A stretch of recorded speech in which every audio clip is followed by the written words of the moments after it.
Hello students, I'm Gaurav Mishra. My name is Gaurav Mishra, and today I'm going to tell you something about linguistics and the branch of linguistics which we are concerned. And that branch of linguistics has become more important during the past 15 to 20 years.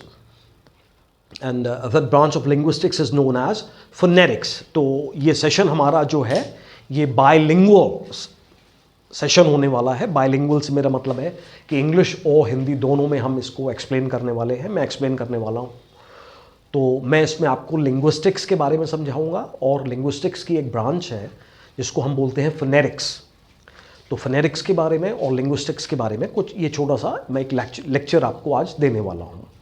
तो पहली चीज़ तो ये है कि linguistics होता क्या है. What is linguistics? So let me put on the date. What is the date today? Can anybody tell me the date? 25th of October?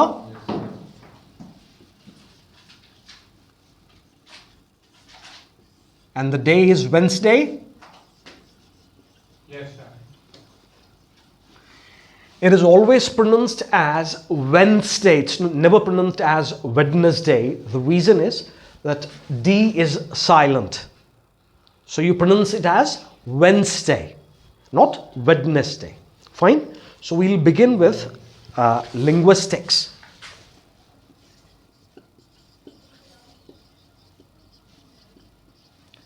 Now what is linguistics?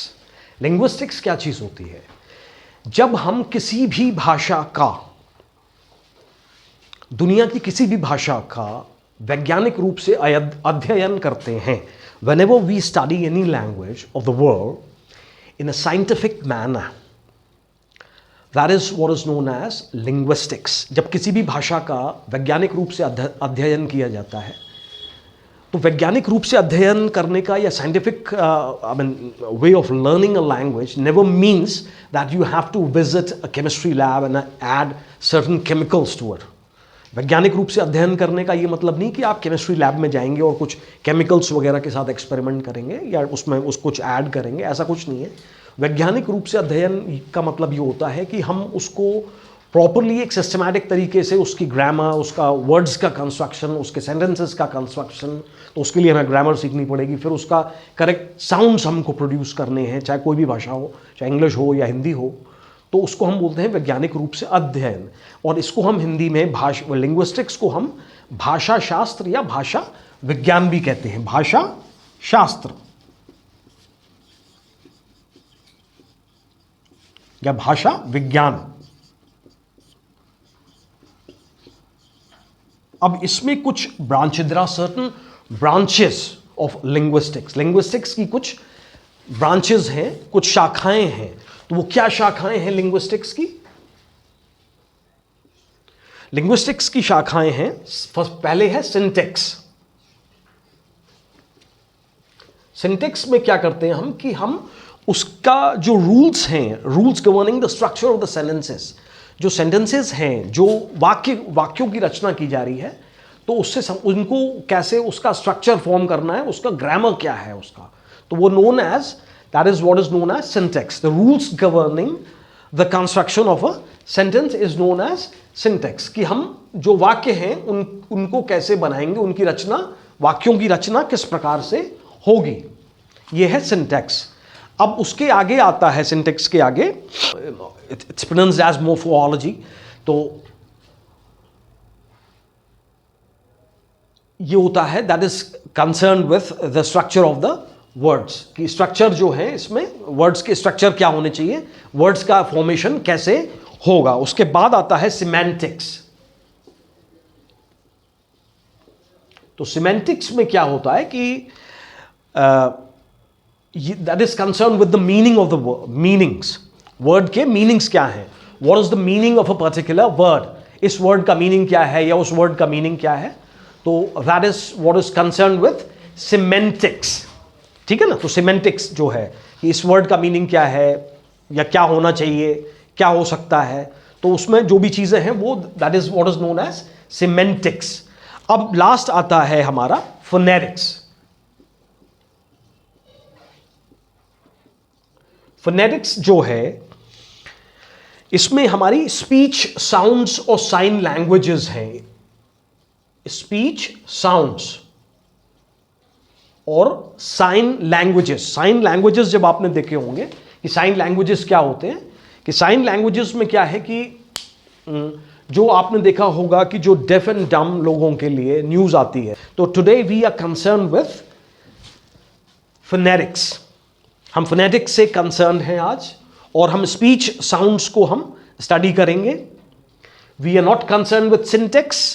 Syntax means rules concerning the structure of the sentences, we are not concern with that. We are not concern with morphology. इसमें यह है कि जो आपका structure of the words. We are not concern with semantics. Semantics क्या है? Meanings. We are not concern with the meaning of the words, we are concern with phonetics. आज हम फोनेटिक्स के ऊपर बात करने वाले हैं। तो फोनेटिक्स क्या चीज होती है? What is phonetics? फोनेटिक्स की जो टेक्निकल डेफिनेशन है, जो इंग्लिश की डेफिनेशन है, वो इस प्रकार से है कि phonetics is the study of speech sounds and the production, transmission and reception, their analysis, classification and transcription. Phonetics जो है स्टडी है किसकी? जो ध्वनि है, जो हम ध्वनि अपने मुख के द्वारा हम उत्पन्न करते हैं, तो उसका सही प्रकार से हम उसका ध्वनि का उच्चारण कर रहे हैं, वो सही प्रकार से उच्चारण करेंगे तभी सही ध्वनि निकलेगी। ठीक है ना? और जैसे कि मैंने उदाहरण पहले दिया था कि स को हम श नहीं बोल सकते।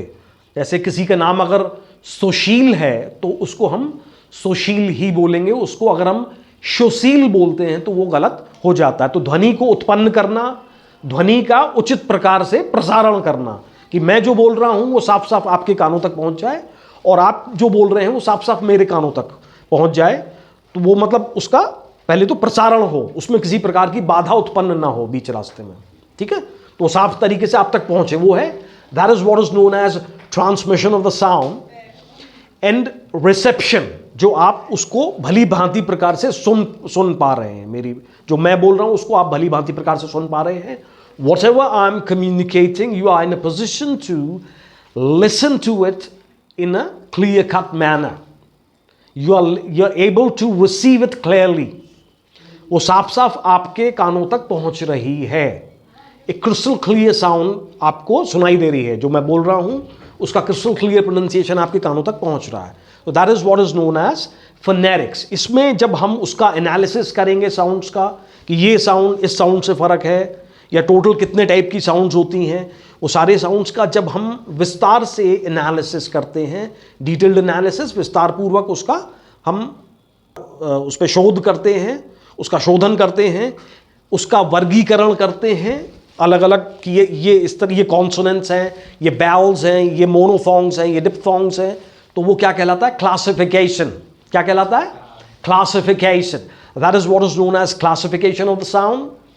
और उसके बाद जब हम उसको फिर उसी साउंड को हम एक लेटर के रूप में रिप्रेजेंट करना शुरू कर देते हैं। जैसे हमने बोला ए एक साउंड है। ए क्या चीज है? What is a? A is a sound. अब हमने उसको एक लेटर के तौर पर रिप्रेजेंट करना शुरू कर दिया और हमने लिखा ये, this is a. So this is known as transcription. ठीक है? तो जैसे कि हम बोलते हैं कि जो हमारा कंट्री है वो है इंडिया, तो इंडिया एक क्या है? एक साउंड है। It's a combination of different sounds. ठीक है? अलग अलग ध्वनियों को मिला करके हम एक शब्द बनाया हमने, जिसको बोला हमने इंडिया। तो India it's a combination of different sounds. तो इसको हम, इसका ट्रांसक्रिप्शन क्या है? इसको how do we write it down? तो इसका जो ट्रांसक्रिप्शन है इंग्लिश में वो है INDIA। ठीक है ना? अभी हम यहां पे यहीं तक लिमिटेड हैं क्योंकि अभी हम आगे नहीं बढ़े हैं। अभी मैं आपको इसका बताऊंगा कि फोनेटिकल ट्रांसक्रिप्शन कैसे लिखते हैं, वो आपको नेक्स्ट स्टेप पे बताया जाएगा। अभी ये इंट्रोडक्टरी पार्ट है कि व्हाट इज फोनेटिक्स। तो अब फोनेटिक्स का यूज क्या है? फोनेटिक्स कहां पे रोल प्ले में आता है? जैसे मैंने आपको अभी बताया कि प्रोडक्शन, उसका ट्रांसमिशन और रिसेप्शन साउंड का। तो क्या हमने बोल दिया उतना काफी है? नहीं।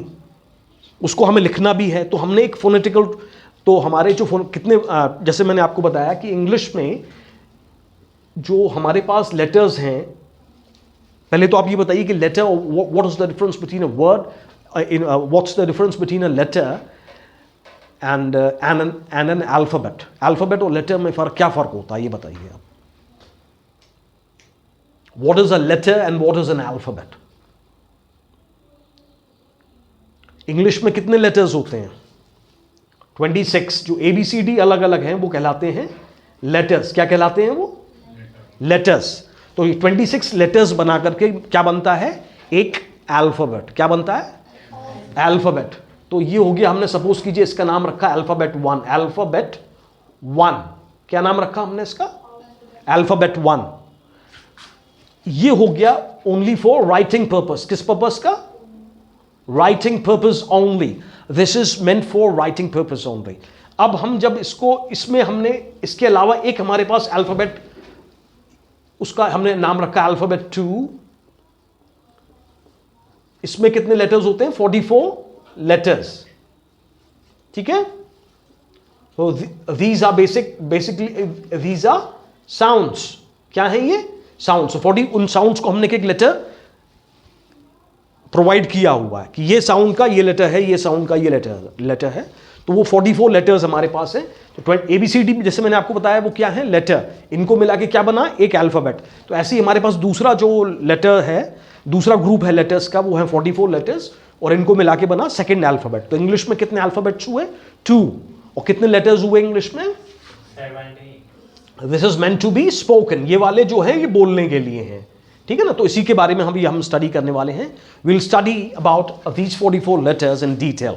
तो for 26 plus 44 makes 70. How many letters are there in English? 70 letters are there. Whenever somebody asks a question, how many letters are there? You will say there are 70 letters in English. So there are a lot of rules and regulations. For example, you have learned a lot of rules and regulations in English so far. What I'm trying to say is that you have learned English grammar. There are a lot of rules and regulations regarding the construction of a sentence. एक वाक्य का आप निर्माण किस प्रकार से करते हैं, उसके लिए आपने पूरी ग्रामर पढ़ी 10th क्लास तक CBSE बोर्ड में। ऐसे ही जब आप इंग्लिश बोलते हैं तो उसमें आपके 44 लेटर्स हैं, तो किस तरह से बोलने हैं उसके बहुत सारे रूल्स एंड रेगुलेशंस हैं। तो वो जो रूल्स और रेगुलेशंस हैं, वो रूल्स और रेगुलेशन जब आप सीख लेते हैं, सब कुछ आपको आ गया है ना, सब कुछ सीख लिया आपने, सब कुछ आपका आ गया, तो आपका प्रोनाउंसिएशन फिर वंस एंड फॉर ऑल वो चेंज हो जाता है। इंग्लिश के 2 वर्जन्स हैं, एक UK एक्सेंट, दूसरा US एक्सेंट। तो why I always suggest to learn UK accent is, or to pay more attention towards UK accent, is because whatever grammar you have learned in your school up to 10th standard, that is based on UK English. वो जो grammar अभी तक आपने सीखी है या जो competitive exams आप फेस करने वाले हैं फ्यूचर में, वो आपका UK इंग्लिश पे बेस्ड है। किस पे बेस्ड है? UK इंग्लिश पे बेस्ड है। ग्रामर स्लाइटली डिफरेंट है, US grammar slightly different than UK grammar. जैसे हम लोग यहाँ पे बोलते हैं कि thank you for having me is incorrect if you go according to the UK grammar rules. Thank you for having me is correct, is regarded as correct as far as US grammar is concern. तो UK grammar US grammar में थोड़ा सा फर्क है, ठीक है ना, लेकिन उनके अपने अलग रूल्स हैं। तो we are not discussing about US grammar और US accent, we are discussing about UK accent and UK grammar, because whatever we have learned in school so far is based on, I mean, everything is we have borrowed or we have has been given to us by Britishers. ठीक है। तो ये हो गए आपके 70 letters. अब हम यहाँ से आगे चलते हैं। मान लीजिए आपने सब कुछ सीख लिया, आपने बोलना सीख लिया, फोनेटिक्स के सारे रूल्स और रेगुलेशंस आपको पता चल गए और आपको आ भी गया, खूब आपने प्रैक्टिस भी की, और सारा आपका एक्सेंट हमेशा के लिए फिर वो चेंज हो जाता है। और वो एक बार चेंज हो जाएगा, तब आपका जब वो आपका एक्सेंट चेंज होगा तो फिर आप किस तरीके से बोलेंगे। जैसे कि अभी मैं आपके सामने एक छोटा सेंटेंस, बहुत ही छोटा वाक्य या छोटा सेंटेंस बोलने वाला हूं कि the blood oozes out of the wound। क्या बोला मैंने? फिर दोबारा से बोला second time, the blood oozes out of the wound। One more time, the blood oozes out of the womb. ये समझ में नहीं आ रहा है, नहीं आ रहा, ये छोटा है सेंटेंस, अब मैं इसको लिख दे रहा हूं, अब ये 1 मिनट में समझ में आ जाएगा.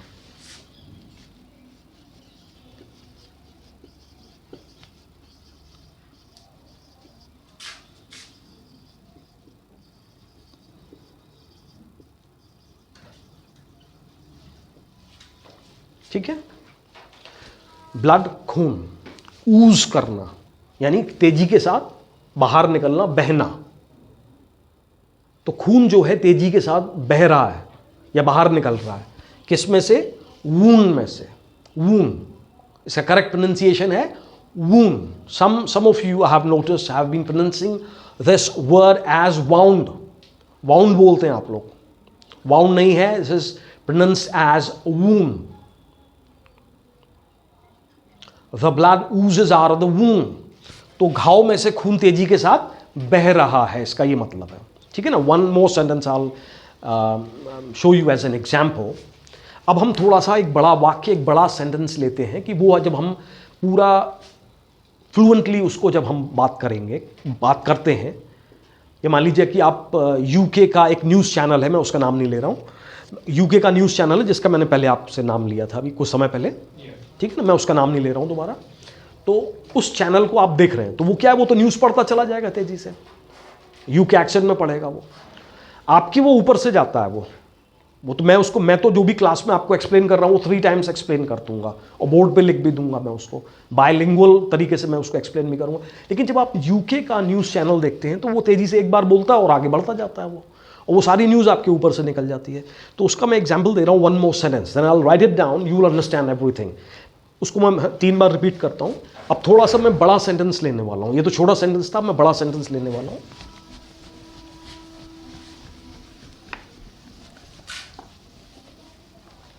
जो बड़ा सेंटेंस है वो ये है, थोड़ा ध्यान से सुनिएगा और फिर बाद में मुझे बताइए कितना समझ में आया. कि fabulous secret powers were revealed to me the day I held aloft my magic sword. कुछ समझ में आया हो उसमें, कहीं से कुछ एक आध बीच में से कोई शब्द समझ में आया हो? I think like magic show you said. Magic समझ में आया, मैजिक ठीक है, magic is I correct. like magic show. No, I like magic show नहीं, केवल मैजिक ठीक है. मैजिक बोला आपने, वो ठीक है, वो है. फिर दोबारा से बोल रहा हूं, fabulous secret powers were revealed to me the day I held aloft my magic sword. Secret power. Secret power. Fabulous secret power सही है. अब one more time, yes, to me, one more time.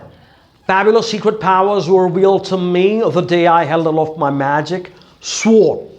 Did The so way- sword No. अब मैं इसको लिखने वाला हूं.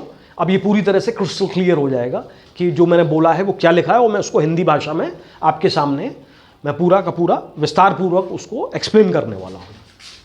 अब ये जो बड़ा वाक्य, ये बड़ा सेंटेंस मैंने लिया था, उसमें मैंने ये बोला है आपसे कि जो फैबुलस सीक्रेट पावर्स, फैबुलस यानी कि आपके मन को लुभाने वाली, मन को आकर्षित करने वाली गुप्त शक्तियां, सीक्रेट गुप्त पावर्स, शक्तियां, आपके मन को लुभाने वाली या मन को भाने वाली गुप्त शक्तियां जो थीं वह रिवील्ड हुई, जाहिर हो गई, आपको पता चल गई. रिवील टू मी, किसको पता चल गई? मुझे पता चल गई. ठीक है ना भाई, गुप्त शक्तियां थी, वो मुझे पहले पता नहीं थी, बाद में मुझे पता चल गई.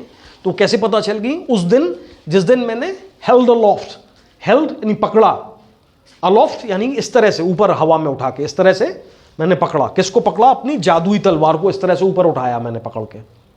जिस दिन मैंने अपनी जादुई तलवार को इस तरह से पकड़ के ऊपर उठाया, तो उसमें मुझे मन को लुभाने वाली गुप्त शक्तियां जो थी वो मुझे पता चल गई, वो मुझे ज्ञात हो गई, या उस तलवार में जो शक्तियां थी वो मेरे अंदर आ गई या मुझे पता चल गई उस दिन, जिस दिन मैंने अलोफ्ट यानी ऊपर उठाया, जिस दिन मैंने अपने ऊपर उठाया इस तरह से अपनी जादुई तलवार को. ठीक है, तो ये आपका प्रोनाउंसिएशन आपका इस तरह का हो जाएगा. जब आपको फोनेटिक्स के सारे रूल्स और रेगुलेशंस पता चल जाएंगे, तो इंडिया में हम इसको भले ही एडवांस लेवल का बोल देते हैं कि this communication is of advance level, लेकिन जो यूके में, हम यूके की ही बात कर रहे हैं तो यूके की बात करेंगे. यूके में इसको अर्ली एजेस में इसको साथ साथ फोनेटिक्स और फोनेटिक्स को साथ साथ सिखा दिया जाता है. तो they are comfortable by the time they reach class 10th, they can fluently communicate in English with correct pronunciation. In India, we are not taught phonetical letters, phonics or phonetics during our school times.